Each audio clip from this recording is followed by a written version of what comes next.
مطلب اس کا بہت سمجھنے والا ہے کہ وہ جو لوگ قومیں آپ سے آگے نکل گئی ہیں وہ اس لیے نہیں نکلی کہ ان کے اندر کوئی خاص صلاحیت اللہ نے پیدا کی ہے، وہ اس لیے نکلی ہیں کہ وہ مسلمان نہ ہوتے ہوئے وہ ان اصولوں پہ کھڑی ہو گئی ہیں جو اللہ نے ہمیں حکم کیے تھے۔ مثلا اگر یہودی، اگر ہندو، اگر سکھ، اگر وہ سچے لوگ ہوتے ہیں لوگ ان کی زیادہ عزت کریں گے۔ اگر مسلمان ان کے سامنے جھوٹ بولتا ہے اس کی عزت نہیں ہوگی۔ جس کا کردار صادق اور امین کے اوپر ہوگا، سچا اور امانت دار، جو بھی اس کا دین ہو، جو بھی ہو، جس بھی ملک سے ہو، اس معاشرے میں اس کی عزت ہوگی۔ اور جو کیریکٹر، لوگ کیسے آپ کی طرف آتے ہیں؟ لوگ جب آپ کے کردار سے متاثر ہوتے ہیں تب آپ کی طرف آتے ہیں۔ میں کروں دین کی باتیں اور اپنا ضمیر ایک ڈیزل کے پرمٹ پہ بیچ دوں تو لوگ میری عزت نہیں کریں گے۔ سن لیں امال جو آپ کے ہیں وہ جب آپ نبی صلی اللہ علیہ وسلم کے کردار کے اوپر کوشش کریں گے، ان کے راستے پہ، ان کی سنت پہ چلنے کی، تو آپ کی خود ہی معاشرے میں عزت اوپر جانی شروع ہو جائے گی۔ اگر وہ ایک عیسائی یا ایک یہودی یا ہندو اگر وہ اس پہ چلے گا وہ اس کی بھی عزت اوپر چلی جائے گی، کیونکہ وہ رحمت للعالمین ہیں، سب انسانوں کے لیے رحمت بن کے آئے ہیں۔ یہ سمجھنا آپ نے۔ اگر آج یہودی تھوڑے سے ہیں، دنیا کے اوپر حاوی ہوئے ہیں، کتنے ہوں گے یہودی؟ 6 کروڑ، 8 کروڑ، 10 کروڑ زیادہ سے زیادہ ہیں، اس سے اتنے بھی شاید نہیں ہیں۔ اور مسلمان 1.5 ارب مسلمان ہیں۔ وہ تھوڑے سے یہودی اگر آج دنیا کے اوپر کنٹرول کرتے ہیں، اس لیے کرتے ہیں وہ پڑھتے بہت زیادہ ہیں، محنت بہت کرتے ہیں۔ جو نبی نے کہا تھا کہ اگر چائنا بھی علم حاصل کرنے کے لیے جانا پڑے تو جاؤ، ان دنوں میں چائنا جانے کا مطلب اپنی جان سے کھیلنا تھا، شاید ہی کوئی بچ کے آتا تھا واپس۔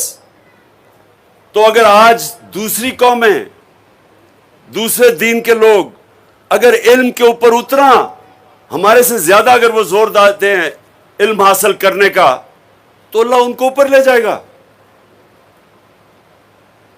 اگر اللہ جب سے اس نے دنیا بنائی ہے حکم کیا کہ میں اس انسان کو جو محنت کرتا وہی اوپر جائے گا، اگر ہم محنت نہیں کریں گے تو ہم اوپر نہیں جائیں گے۔ تو میں آپ کو بتا رہا تھا کہ میں جب میرے سے بہتر کھلاڑی بھی تھے، میری خواب ان سے بڑی تھی، میں پھر ایک جگہ پہ پہنچتا تھا، پھر میں اس کے بعد اپنا اور خواب بڑی کر دیتا تھا۔ اگر میں ایک گول پہ پہنچ جاؤں پھر میں اگلا گول سیٹ کر دیتا تھا، میں کبھی رکتا نہیں تھا۔ اور جب تک آپ اپنے آپ کو چیلنج کرتے رہتے ہیں اللہ آپ کو اوپر لے جاتا ہے۔ آپ کے اندر جو صلاحیت اللہ نے سب میں ڈالی ہوئی ہے وہ نکلنی شروع ہو جاتی ہے۔ ایک آدمی اگر بستر میں سارا دن سوتا رہے، کھائے پیے اور سوتا رہے، وہ بڑی جلدی بوڑھا ہو جاتا ہے، اس کو بیماریاں ہو جاتی ہیں۔ دوسرا آدمی محنت کرتا ہے، نوجوان جو پڑھائی کے ماں باپ کے پاس پیسے نہیں ہیں، وہ دہاڑی بھی کرتا ہے، وہ آگے پڑھتا بھی ہے، وہ جو صلاحیت اس میں ہوگی اس کو کوئی مقابلہ نہیں کر سکے گا، کیونکہ وہ محنت اتنی زیادہ کرتا ہے کہ اس کے لیے مشکلیں آسان ہو جاتی ہیں۔ جب آپ اپنے آپ کو، اللہ نے آپ کو بنایا ایسا ہے کہ جتنی آپ محنت کریں گے اور زور لگائیں گے اور اپنے اوپر اور چیلنجز دیتے رہیں گے اتنے بڑے آپ انسان بنتے رہیں گے۔ تو میں باقیوں سے، کھلاڑیوں سے کیوں آگے نکل گیا؟ کیونکہ میں ان سے دگنی محنت کرتا تھا۔ میں گرمی کے اندر جا کے ٹریننگ کرتا تھا جب وہ سارے سو رہے ہوتے تھے دوپہروں کو۔ میں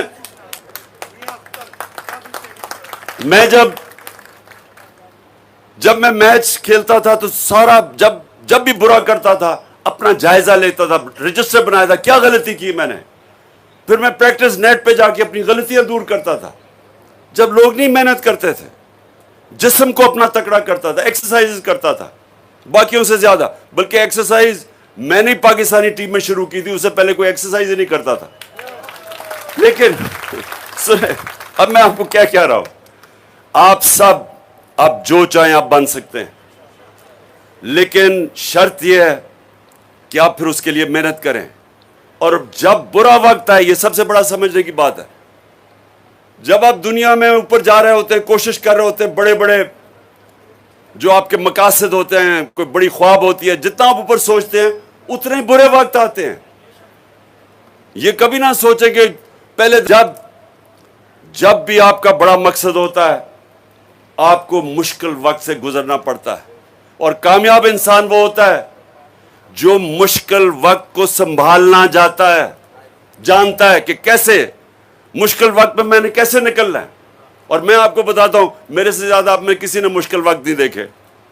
وہ کیا ہوتا ہے طریقہ نکلنے کا؟ پہلے عقل آپ میں, اللہ نے سب سے بڑا یہ جو آپ کی طاقت ہے وہ آپ کا ذہن ہے.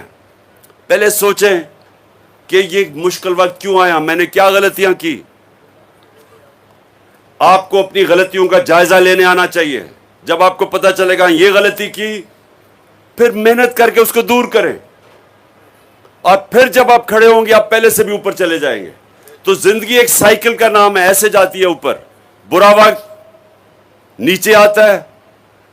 تو اللہ جب آپ کو کہتا ہے نا کہ میں ہر مشکل کے بعد آسانیاں پیدا کرتا ہوں, قرآن کی آیت ہے وَإِنَّ مَعَ الْعُسْرِ يُسْرًا إِنَّ مَعَ الْعُسْرِ يُسْرًا, کہ ہر مشکل کے بعد میں آسانیاں پیدا کرتا ہوں. کیونکہ وہ اس کے لیے جو ایمان رکھتا ہے, کہ جو پتہ ہے کہ مشکل وقت ہے اور میں محنت کر کے اسے نکلوں گا. تو جو سب سے بڑی مثال ہے وہ میرے نبی صلی اللہ علیہ وسلم کی ہے, کہ انہوں نے جب اللہ نے جب ان کو نبوت دی تو اس سے پہلے ان کی مشکل زندگی نہیں تھی. تاجر تھے, عزت تھی معاشرے میں, ہر مسئلے مسائل میں وہ ان کو کہتے تھے کہ ان کے پاس جاؤ ہمارے مسئلے حل کرنے کے لیے, کیونکہ ہم اللہ نے حکم دیا پیغام دینے کا. تو ہر قسم کی مشکلوں کا سامنا کرنا پڑا. جب ان کو طنز کیا ابو جہل نے, تو حضرت خدیجہ کے پاس جا کے دکھی تھے, آنسو تھے آنکھوں میں, کہ ایک ایماندار, امانت دار اور ایک عزت دار انسان کو کس طرح کوئی طنز کر سکتا ہے. اور پھر جب وہ طائف میں جب بچوں سے انہوں نے پتھر پکوائے ہمارے نبی صلی اللہ علیہ وسلم کی طرف, تو وہ سب سے مشکل وقت تھا ان کے لیے. لیکن سوال سب یہ پوچھے کہ اللہ نے جس کو اپنا حبیب کہا ہے, واحد انسان جو اللہ نے کہا یہ میرا حبیب ہے, جس سے اللہ پیار کرتا ہے, اس کو اس مشکل وقت سے کیوں گزارا؟ سب کو بتانے کے لیے کہ مشکل وقت کا سامنا جب کرتے ہیں, اگر اوپر جانا ہے تو جو اللہ نے اپنا حبیب, اور جس نے سب سے دنیا کی تاریخ میں کامیاب انسان, تو اس کو مشکل وقت سے اللہ نے اس لیے گزارا کہ مشکل وقت میں انسان تکڑا ہوتا ہے, طاقت اس میں تب آتی ہے. اوپر جانے کے لیے مشکل وقت سے گزرنا پڑتا ہے. اور نماز میں اب مانگ رہی ہیں کہ اللہ ان کے راستے پہ لگا جن کو تو نے نعمتیں بخشی. سب سے زیادہ نعمتیں اپنے حبیب کو بخشی اللہ نے, لیکن اللہ نے ہمیں دکھانے کے لیے کہ ان کی زندگی سے سیکھو کہ مشکل وقت سے ڈرتا نہیں ہے, مشکل وقت کا مقابلہ کرتے ہیں, سیکھتے ہیں. مشکل وقت آپ کو سکھاتا ہے. اچھے وقت میں جب ہم میچ جیتے تھے سارے تالیاں تولیاں بجاتے تھے اور کوئی یاد ہی نہیں کرتا تھا کہ غلطیاں کیا کی ہیں. جب آپ ہارتے ہیں تو سارے بیٹھ کے سوچتے ہیں کہ جی کیا غلطیاں کی, کیونکہ دنیا گالیاں نکال رہی ہوتی ہے, اور پھر اپنی غلطیوں کا جائزہ لیتے ہیں. اور جو اچھی ٹیمیں ہیں وہ اپنی غلطیوں کو دور کرتی ہیں اور پھر اوپر آتی ہیں. تو اس لیے اب سب کے لیے یہ وقت ہے, خاص وقت ہے سوچنے کا, صرف روزہ رکھنے کا نہیں, روزے میں سوچنے کا کہ وہ جو دنیا کا سب سے عظیم انسان تھا, ہم آج کیوں, ہماری قوم اتنے نیچے